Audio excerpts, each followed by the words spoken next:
Dando sequência à nossa série de entrevistas com pré-candidatos a deputado federal pelo Amazonas, a nossa convidada de hoje é farmacêutica de formação e reconhecida nacionalmente pela militância no Partido Comunista do Brasil em mais de 30 anos de vida pública. É que ela foi vereadora de Manaus por 3 mandatos, deputada federal de 99 a 2010 e em 2011 assumiu uma vaga no Senado Federal. Seja muito bem-vinda ao Real Time 1, Vanessa Graziotin, prazer recebê-la. Muito obrigada, Caio, é uma alegria estar de volta aqui nessa casa de gente tão querida e tão amiga. Obrigada pelo convite, Caio. Vanessa, me diz uma coisa, você está buscando agora retornar para Brasília para uma vaga na Câmara dos Deputados. Por qual razão? O que te move a retornar para a Casa Parlamentar? Primeiro eu quero dizer, Caio, que o que me trouxe para a política, aí na minha adolescência, e você falou mais de 30 anos de militância, na realidade eu tive 30 anos no parlamento, militância política lá se vão mais de 40. O que me trouxe para a política, quando eu era uma jovem estudante da Universidade Federal do Amazonas, de 17 anos de idade, é o que me mantém até hoje, né? Eu sempre tive a convicção, a certeza absoluta de que no mundo que a gente vive, a gente precisa se organizar, precisa lutar para mudar as coisas, não é? E que você é um cidadão político independente de onde você esteja. Então, política a gente pode fazer em qualquer lugar, pode e deve fazer em qualquer lugar, não é? Seja nos movimentos sociais, no movimento sindical, estudantil ou no parlamento.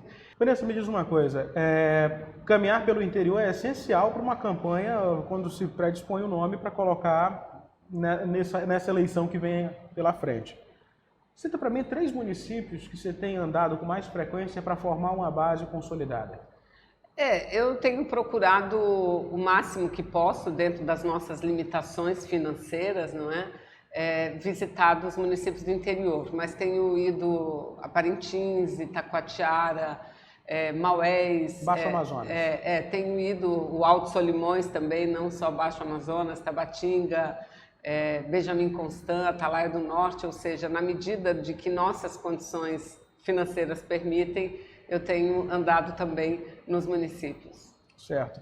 E quais os principais problemas dessas cidades? Olha, no geral, a gente vive um problema que marca a nossa capital e marca o interior, é a falta de trabalho para as pessoas, a falta de renda para as pessoas. Hoje, esse é o maior problema. Vanessa, você é uma política habilidosa, experiente, a gente está falando de 30 anos de parlamento, mais de 40 de militância. Agora, é uma eleição um pouco mais difícil, pelo menos os pré-candidatos a classificam assim. Qual a sua meta de votos? Olha, eu não sou daquelas que entram com uma meta de votos. Eu acho, né, pelo nosso cálculo, que para a gente poder ter competitividade, a gente tem que ter em torno de 100, 120 mil votos. É o mínimo, né? Porque, de fato, vai ser uma eleição bastante disputada para a Câmara Federal, mesmo porque aqui no estado do Amazonas nós temos um déficit de representatividade. Aliás, eu não sei por que essa bancada nunca trabalhou com isso. Nós trabalhamos muito, eu quando estava lá, e também junto com a Assembleia Legislativa aqui, porque a Constituição brasileira diz o seguinte, que a representatividade congressual na Câmara de Deputados, não no Senado, porque o Senado é a Casa Alta que representa a federação, né? Representa a federação, então você tá para dar o equilíbrio federativo, são 3 de cada estado, independente se é Acre ou São Paulo, são 3. Mas a Câmara não, a Constituição brasileira diz que o número de deputados e deputadas, ele está diretamente ligado ao número da população, o número de eleitores. E pelos cálculos, né, da população, hoje era para nós termos 10 deputados federais, 10 vagas.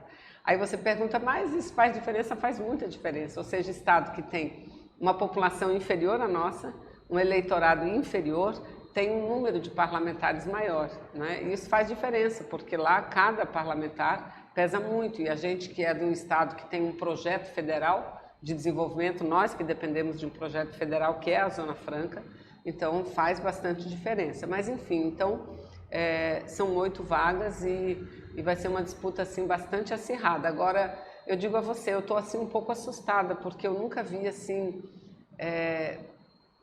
tanta mobilização de alguns candidatos assim com muito recurso.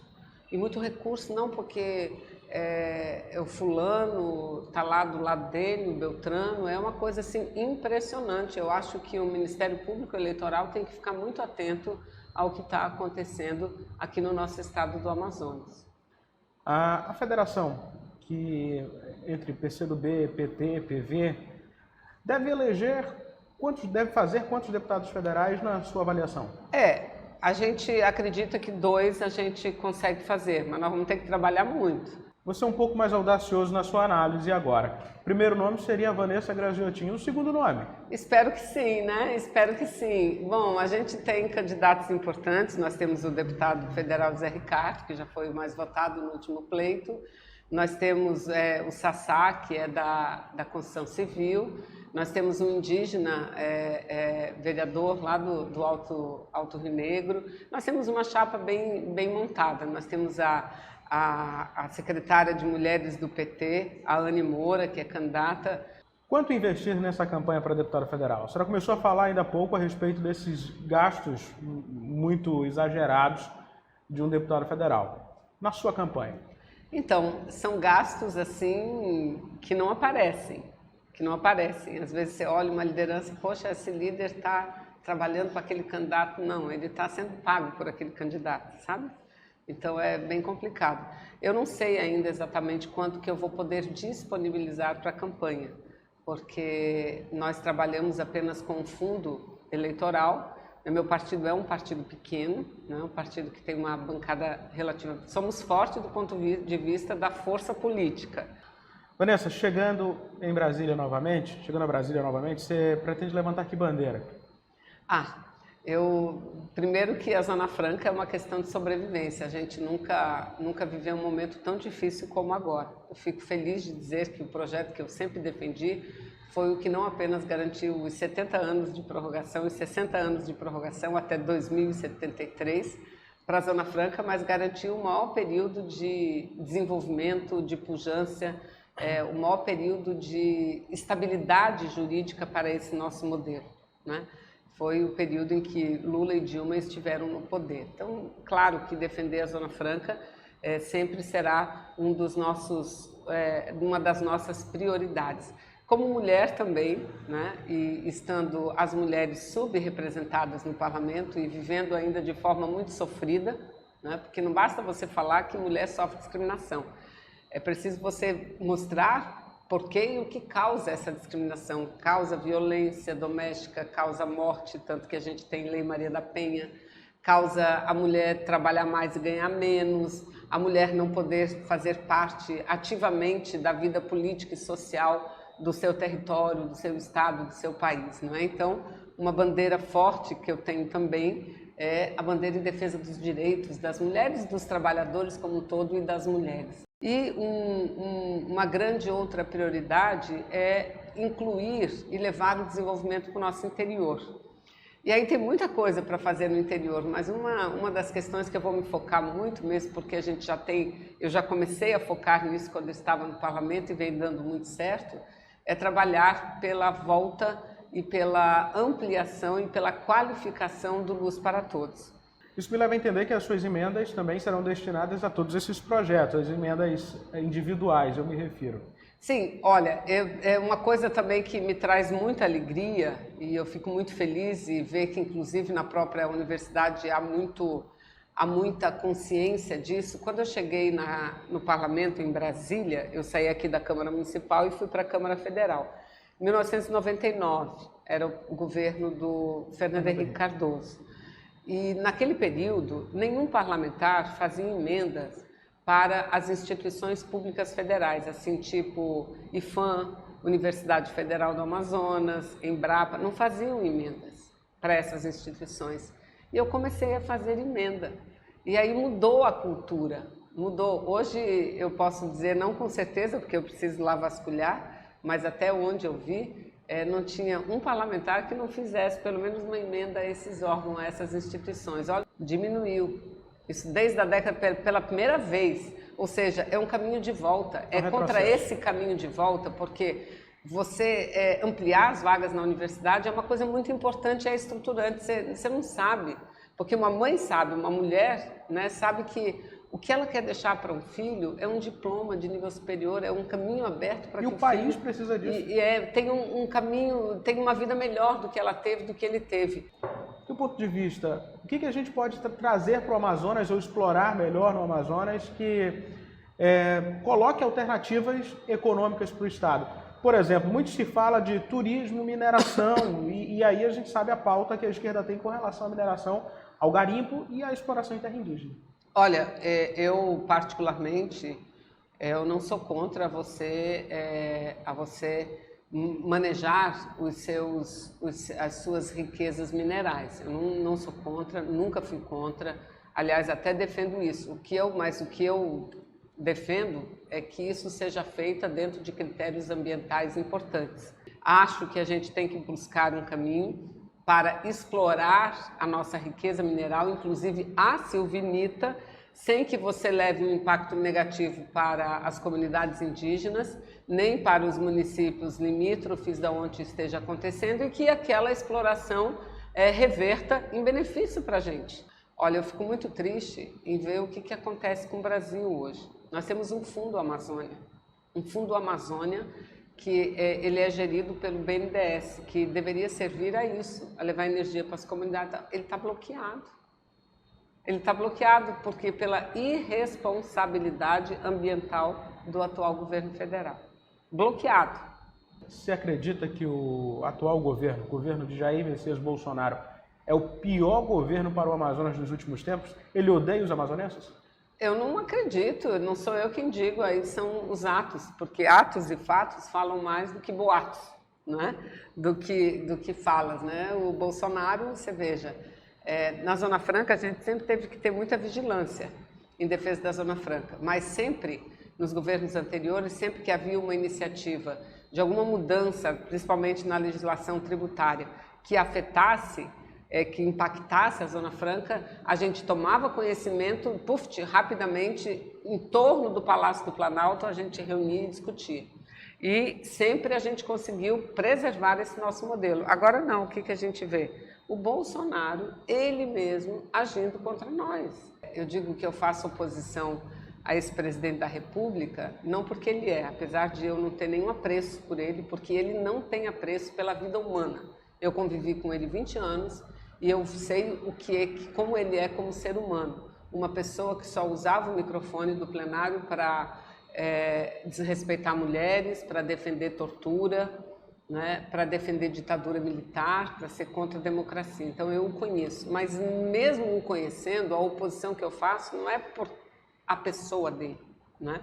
É a política, aos males que a política dele traz para o Brasil e para o Amazonas. Então, é o pior governo que ele já tem. E o pior do que isso ainda é ele pisar em solo amazonense, como veio recentemente, num ato bonito de fé, né? Um ato onde as pessoas vão para a rua para manifestar a sua fé, a sua esperança, e chegar lá e mentir na cara mais deslavada, dizer que ele nunca, e no governo dele, nunca a Zona Franca será atacada, tratando a gente assim, sabe, como um bando de idiota.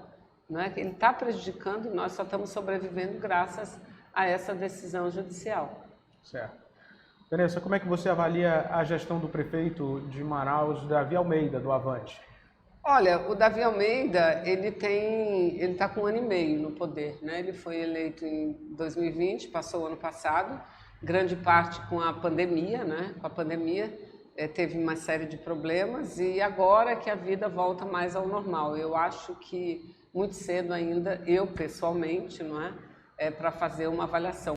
Como é que você avalia a gestão do governador do Amazonas, Wilson Lima, do União Brasil? Esse já tem mais tempo, né? Esse tem mais tempo, infelizmente, foi o governador que colocou o nosso estado no cenário internacional, no noticiário internacional. E colocou da pior forma que poderia ter feito. Né? A gente viveu a pandemia e aqui no nosso estado, eu não gosto de falar sobre isso, porque é muito triste, é uma realidade muito triste para nós, que somos daqui, porque não teve ninguém de nós que não perdeu um ente querido, ou um parente, ou um amigo, ou uma amiga, e perdeu não só para a força de um vírus, né, que não tinha remédio, que não tinha vacina, que não tinha nada, mas perdeu para a irresponsabilidade do Estado. Uma pessoa que foi eleita na onda Bolsonaro, ou seja, a bronca é comigo, falando contra tudo e contra todos, porque foram pessoas que não se elegeram em cima de um programa, né? Em cima de propostas. Eles se elegeram porque o povo dizia assim, não conheço, mas eu acho que é menos ruim do que aqueles que estão aí. Porque criaram um mundo de mentiras, né? De fake news no Brasil. Então eu tenho muitas reservas, sabe? Eu sou muito assim, muito tocada. Agora parece que porque é o ano eleitoral que acordou. No ano eleitoral, está errado isso. Você acredita que quem vai estar num segundo turno aqui no Amazonas para o governo do estado? É difícil, se eu soubesse, né? É difícil. Olha, ainda mais nós estamos nessa federação funciona como um partido político, então o nosso partido individualmente não toma mais decisão nenhuma, assim como o PT e o PV. Então nós da federação, nós não temos candidatura ao governo do estado, não temos candidaturas majoritárias. As pesquisas eleitorais apontam um favoritismo entre Omar Aziz e Arthur Virgílio Neto para a vaga que vai se abrir lá no Senado. Provavelmente, o Omar se permanecer ou o Arthur se entrar, serão seus colegas ali de bancada. Quem é seu favorito entre esses dois nomes? Olha, o Omar Aziz, o senador, ele é do PSD, né? PSD. E ele já manifestou, né, publicamente, inclusive ao presidente Lula, que ele quer ser o candidato ao Senado da nossa federação. E é possível ainda, de acordo com a legislação brasileira, você fazer coligações para cargos majoritários, ou seja, presidência da República, governadores e senadores. E ele trabalha nacionalmente, né, para o PSD, o partido dele, não coligar com nenhum outro candidato, porque parece que os que apoiam Lula lá dentro são minoria, mas ficar livre para ele poder aqui se aliançar. Se efetivar essa aliança, né, que o PSD pleiteia, né, e se a nossa federação entender que seria importante até para fortalecer a campanha do presidente Lula, não é? Aí, obviamente, que nós estaremos juntos, mas é algo também que precisa ser definido. A senhora acredita que a política nos últimos tempos se tornou um grande balcão de negócios, um grande negócio, ou essa afirmação está equivocada? Infelizmente é isso mesmo. Infelizmente. Olha, eu digo, Caio, que exemplos como o meu, que ficou 30 anos no parlamento e não virou empresário, não virou uma pessoa rica, é muito raro. E eu falo, inclusive, do Parlamento Municipal. Fiquei na Câmara de Vereadores durante muito tempo e você percebe muita coisa acontece. As pessoas chegam, logo viram empresários de alguma coisa, empresário, e já viram rico, e já andam com carrão, não é? Então, lamentavelmente, a política, a maioria, lamentável, não é feita por ideologia. A maioria faz política por interesses pessoais, infelizmente. Por fim, o Brasil fica melhor, o Brasil vai ficar pior, ou tende a ficar como está, seja com Bolsonaro, seja com Lula, seja com outro candidato, a médio ou longo prazo? Qual a sua análise sobre esse cenário? Não, gente, o Brasil vai melhorar, eu não tenho dúvida, eu tenho esperança. Aliás, a nossa federação é Federação Esperança Brasil, né? Tenho muita esperança e muita convicção de que o Brasil vai se livrar dessas mentiras. Tenho certeza que o Brasil vai se livrar dessa farsa. O Brasil vai se livrar dessa mentira e o Brasil vai voltar a votar em cima de um projeto político, né? E Lula sendo eleito, né? Eu não vejo só a figura do Lula. Claro que ele é o presidente, ele é o candidato, ele é a pessoa mais carismática, que tem assim impressionante, não é? O vínculo dele com o povo, mas ele representa um projeto do qual eu faço parte e defendo também, não é? Então eu tenho certeza, tenho convicção que a gente pode sim, a curto prazo, eu não diria nem médio, porque tem muitas coisas que você pode mudar rapidamente. Por exemplo, quando eu falo muito de que a Dilma saiu não pelo crime que cometeu, nem porque não gostavam dela, mas saiu pelo projeto, porque eles não queriam. Primeira coisa que eles fizeram, porque eles fizeram um acordão. Depois que tiraram ela e que entrou o Temer, o que foi? Mudar a política de preços da Petrobras. Mudar a política de preços da Petrobras, vincular essa política ao mercado internacional, dolarizando. Ao mesmo tempo, começaram destruir a Petrobras, vender as refinarias, vender uma série de áreas de exploração, entregar. Eles assim estão fatiando.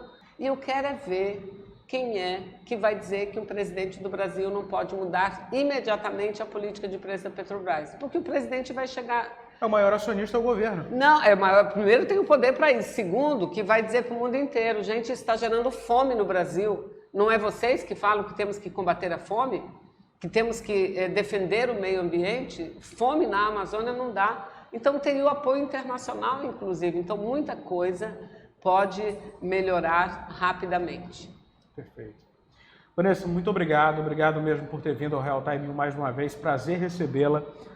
Assim que confirmada candidata, volte mais vezes. A gente sempre está de portas abertas para recebê-la. Muito obrigada, Caio. Parabéns aí pelo trabalho que vocês realizam. Minha amiga Liliane, muito obrigada. A você, internauta, meu muito obrigado. Curta, comente, compartilhe essa entrevista com a pré-candidata a deputada federal pelo Amazonas, Vanessa Graziotin. Distribua esse conteúdo no seu grupo de WhatsApp e não esqueça de se inscrever em nosso canal no YouTube, é o portal Real Time 1. Até uma próxima oportunidade. Muito obrigado.